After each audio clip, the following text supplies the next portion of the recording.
What is happening, baby? Welcome back to the Fantasy Football Huddle presented by the Huddle Chat Sports Network. Today, we're going to be discussing the Week 8 must-add players, whether they're deep stashes, whether they're immediate streamers, whether they're high upside handcuffs, no matter what situation it is. We're going to talk about any and everybody that you can add to your team right now that'll still be available after the waiver wires have ran through, going through your free agency list. Now, of course, we got to talk about it because right now we are in the midst of Buy-Mageddon, which is a big reason why we're talking about a lot of these deep streamer, deep stash players. You're looking at the Arizona Cardinals, the Detroit Lions, the Los Angeles Rams, Seattle Seahawks, all going to be on the Jacksonville Jaguars, Las Vegas Raiders as well, all going to be on bye here in Week 8. As you see up above me, make sure you smash that like button if you like the content. And if you're new to the channel, hit that subscriptions bar as well as that notifications bell because you guys have no idea how much that helps the boy out. Plus, you'll always get the leg up on those other idiots in your fantasy football league. Now, with Buy-Mageddon that we're going through right now, we have a lot of different moving and shaking that we need to do in our fantasy football lineups. So we're going to start, of course, off with a couple of the players that should already be rostered in your fantasy football leagues for the most case. You're looking at Tyler Algier, Tyjae Spears. If they are available, go out and snatch them. They are available in like 38% of leagues. So more likely than not, they're not available in your league. But if they are out there, go ahead and grab them. The great stash on your bench, as well as Wan'Dale Robinson and Christian Watson out there as well on your waiver wire, your free agency list. You may be able to snatch them up. An impatient owner and an owner that has been looking at the duds that they've been performing and not looking at the matchups, you might be able to take advantage of somebody's mishap there. And then, of course, we're going to be next talking about a couple of the players that I want to start off with Orande Gadson, because Orande Gadson, I'm basically just going to show you guys the same exact graphic I made last week because we talked about him last week. I tried to tell you last week to add Orande Gadson to your fantasy football roster before this happened. Now look at you scrambling, trying to be with everybody else in your fantasy football league, but you should have just listened over here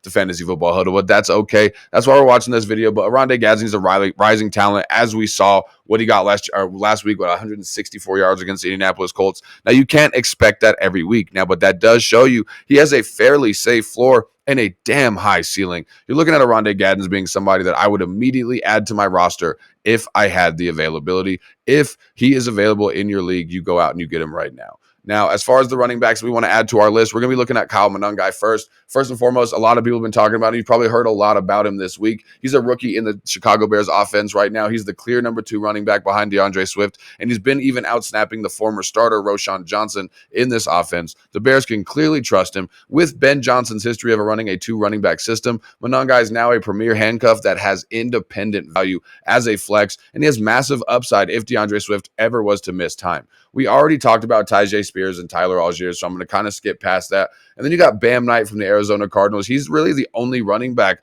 that's going to be the long-term solution for the Arizona Cardinals at the current moment, unless anything happens before the trade deadline. He's on a bye this week, which means that he might be being dropped by an impatient owner. He's clearly the best long-term option, as I've said, in that Cardinals backfield. He's going to be worth holding on throughout the bye, and his workload is trending up in this run-heavy offense. Then you got Isaiah Davis from the New York Jets. I've been talking about him for a couple weeks. He's probably my least favorite person on this list. He's worth a stash, especially in deeper leagues. He's currently behind Breece Hall, but there's been a lot of different talks, a lot of different rumors about Breece Hall, and he's one injury away from taking a meaningful role in this offense. However, how much does a meaningful role in this offense really mean? And that's why Isaiah Davis is probably my least favorite target in this running back ads here. Now, last one we're going to be talking about is going to be Rashard Smith, another player I've been talking about over these past few weeks. It seems like he's being groomed to take over that Kareem Hunt role. You're looking at him being a late-round pick in a high-powered offense, and he's just one solid fantasy outing away in Week 7, or he just had that one solid outing in Week 7, and he's got a high ceiling. He's being attached to Isaiah Pacheco right now, but you're looking at him getting red zone carries. You're looking at him being, like I said, running into that Kareem Hunt role. You're looking at him being a player you want to add now before he has the breakout and starts to get a lot of usage in this Chiefs offense, just so you can show your fantasy football league mates how smart you are. Now, going into the wide receivers, we got a little bit deeper of a list. Now, with wide receiver, it's not that important to spend a ton on your fab with the wide receivers because there are so many wide receivers, and we've seen how many wide receivers are going down week in and week out this season. It seems like wide receiver seems to kind of be a just in your fantasy football roster, the next man up kind of approach. You got to be lucky to be the kind of person to have like a Jamar Chase, Amon-Ra St. Brown, Drake London kind of wide receiver approach where you haven't had any injuries. And knock on wood, if you do have that, because you're one of the lucky few that hasn't dealt with anything. You're looking at the Tyreek Hills, Malik Neighbors, Mike Evans of the world, Nico Collins of the world, all going down week in and week out. So with that being said, Jalen Noel from the Houston Texans is going to be one of my favorite targets this week. You're looking at him with Nico Collins' concussion, leaving a massive target void. Noel looks like one of CJ Stroud's most favored targets last week. He's going to be a versatile receiver who should see a clear increase in snaps and targets this week, which is going to make him a great add for the short term. Now, you also have Tez Johnson on the opposite end. I think you're looking at Jalen Noel being a maybe potentially longer term option with the Houston Texans not having many people besides Nico Collins. If he performs well over this week, he's going to potentially have a longer term role than Tez Johnson. Tez Johnson right now, you're looking at Mike Evans, of course, being out. He's going to be a primary beneficiary of that injury. He has had back-to-back weeks with a touchdown, and he's got a spike in targets. It's an increase in his target share. So you're showing that the coaching trust him.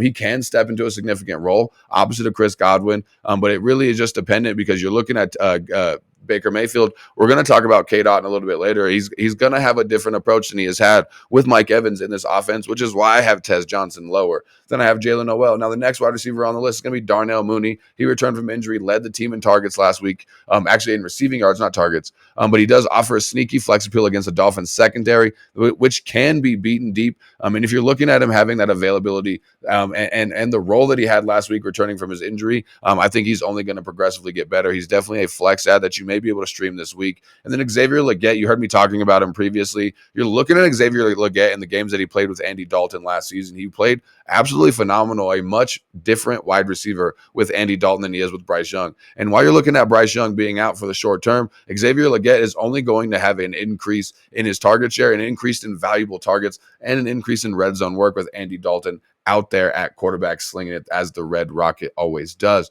Now, he's an elite athlete he's like I said, he's starting to earn those targets.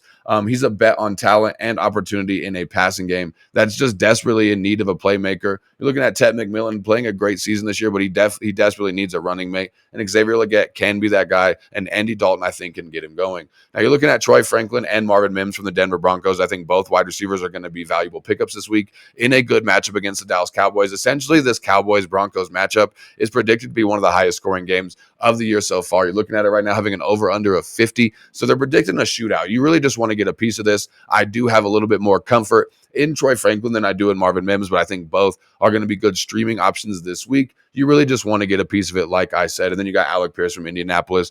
Essentially, Alec Pierce is the essential epitome of a boomer bust player. He's one play away from having an amazing fantasy football week. But because of that, if he doesn't get that one play, you might be upset with a dud. So he's somebody to monitor. He's somebody that's getting targets. And especially while Josh Downs may be out again this coming week, you're looking at Alec Pierce stepping into a very valuable role that might earn him the most valuable role in your fantasy football roster that it will for the entirety of the season, unless anything else happens to the Indianapolis wide receivers, which, God, I hope they don't. Now, next thing we're going to be talking about is going to be the tight ends that we want to add into our roster. Again, we talked about Orande Gadson at the beginning of the video, so we're not going to spend much time on him, but then you have Cade Otton. Like I said, without Mike Evans, you're looking at Cade Otton immediately being elevated to the number 2 option in the passing game. I was able to talk about my boy Cade Otton last week before Mike Evans went down. I was excited about him, excited about my first opportunity to talk about him, and look at us now this week. Cade Otton, again, is going to be one of those players that's going to step immediately into a more valuable role, maybe even a top 10 tight end role with Mike Evans being out. Or at the worst, he's going to be the number 3 option in this offense,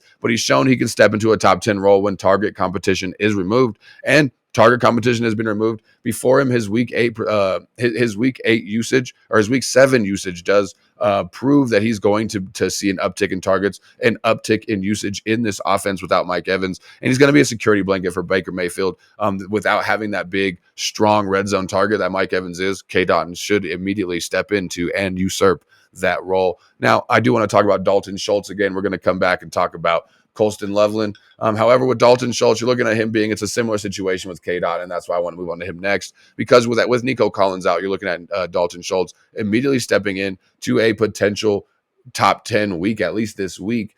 He's seen at least 6 targets in 4 straight games, and that's without Nico Collins missing the game. And you're looking at CJ Stroud likely going to have to lean on him and in this veteran safety blanket, and even more this week without Nico Collins in the roster. Now you got Evan Ingram as well. Again, same thing I'm going to say about those Broncos wide receivers. You kind of just want to get a piece of this Dallas Cowboys offense. He's more of a desperation start for me. It's why he's at the bottom of the list. However, I do like Evan Ingram. If you're in desperate need of a tight end, you're in a super flex league, you're in a 2 tight end league, I definitely wouldn't hesitate at considering Evan Ingram. Juwan Johnson with the New Orleans Saints, kind of having an up and down year. I'm not really confident in Juwan Johnson, but he's somebody in a desperation move, has a higher upside than most that are out there on the waiver wire. And then with Colston Loveland, he's starting to get a little bit more involved in the Chicago Bears offense. He's having a better string of matchups over the next 4 or 5 weeks. And really, I just want to spend my weekly time to say thank you to the Chicago Bears for not drafting Tyler Warren, taking Colston Loveland instead, and letting Tyler Warren come to the Indianapolis Colts.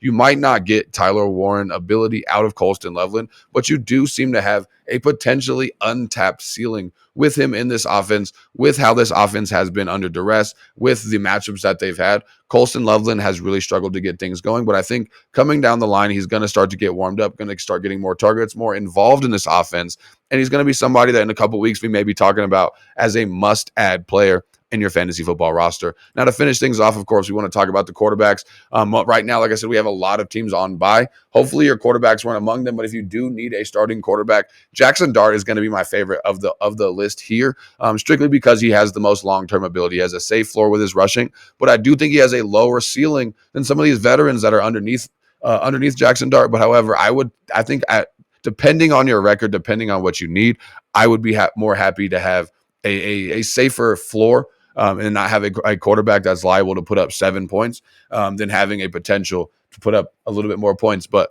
that's just me because of certain ways my fantasy leagues are at the current moment. But if you're swinging for the fences, if you're prioritizing matchup over projections, if you're trying to get as much as you can and get your mogul on because you're 1-5 or 2-6 in your fantasy football league, which we are going to have a video dedicated to you specific people as well coming down the line like a little bit later this evening, actually. But anyway, we're moving on. Like I said, Joe Flacco, Aaron Rodgers are the kind of players where you're going to prioritize their matchup over their projections. You're looking at Joe Flacco with Cleveland, Aaron Rodgers with Pittsburgh. Both have good-ass matchups and good schedules coming down the line. Joe Flacco versus the Jets, who are banged up in the secondary, missing Sauce Gardner. He's a viable deep league streamer, and he provides stability and is capable of supporting the Bengals' weapons. Don't expect huge numbers from Joe Flacco. However, he is a safe player. Now you're looking at Aaron Rodgers this week. He's got a pretty decent matchup. He's going in with his revenge game against the Green Bay Packers, so you really kind of expect Aaron Rodgers to take a step up and play a little bit different. You know how Aaron plays when he's got something to play for, and I like that with Aaron Rodgers. However, you also have Aaron Rodgers playing against the Indianapolis Colts last week, who have already been shredded for 760 passing yards this season. So you're looking at the Indianapolis Colts being a team that's going to be liable to let Aaron Rodgers go a little bit wild as well. So at least over the next 2 weeks, Aaron Rodgers seems to be a solid starter that has a high ceiling, I think higher than the other two in the green column here. Now, other streamers you could take a chance on, Andy Dalton with Carolina, as we talked about with Xavier Legette. He's going to also provide some stability to this offense with Dave Canales as a veteran leader. You know what Andy Dalton can do. Don't expect much, but you can expect to be able to have something to hope in having Andy Dalton in your lineup. Tyrod Taylor attached to this New York Jets offense. I would rather not. There have to be better streaming options. But if you're in a super flex league or something of that nature, Tyrod Taylor is not a bad option this week. And then you have Michael Penix Jr. if he plays. And if he doesn't play, I do like Marcus Mariota as well, because Marcus Mariota offers rushing upside, which does elevate his floor. However, he does face the Kansas City Chiefs, who have a stingy defense. And they've out of void of playing him, like I said, outside of Superflex leagues. There have to be better options for you than Michael Penix or Marcus Mariota. But in a Superflex, any of those three, Andy Dalton, Tyrod Taylor, Michael Penix would be worth an ad. Now, J.J. McCarthy, I feel like no matter what the situation is, what the setup of your league, unless you're in like a 6-man league or just not very competitive league, J.J. McCarthy might be worth a quarterback stash, depending on what your bye weeks are looking like, depending on what your starting quarterback situation is looking like. J.J. McCarthy might be one of those quarterbacks coming down these next couple of weeks that could save your season if you're one of those people that are out here looking for a quarterback streamer every single week. Now, that's going to kind of finish things up as far as our streamers, our waiver, our must-add players, the players that take up off your free agency list. I want to thank you so much for taking the time, spending the time with me here today over on the Huddle Chat Sports Network and the Fantasy Football Huddle. Now, we got a lot of things coming down, moving and shaking. Like I said, I have a video specifically for you players that are 1-5 or 2-6 in your fantasy football league, because it's not over quite yet. We have a couple ways where you can flip your season on its script and turn things around, because it's completely doable to make the playoffs with a 500 record and hitting the fire at the right time. Now, most importantly, as always, keep your chin up and your attitude down. I'll see y'all next time. Peace out.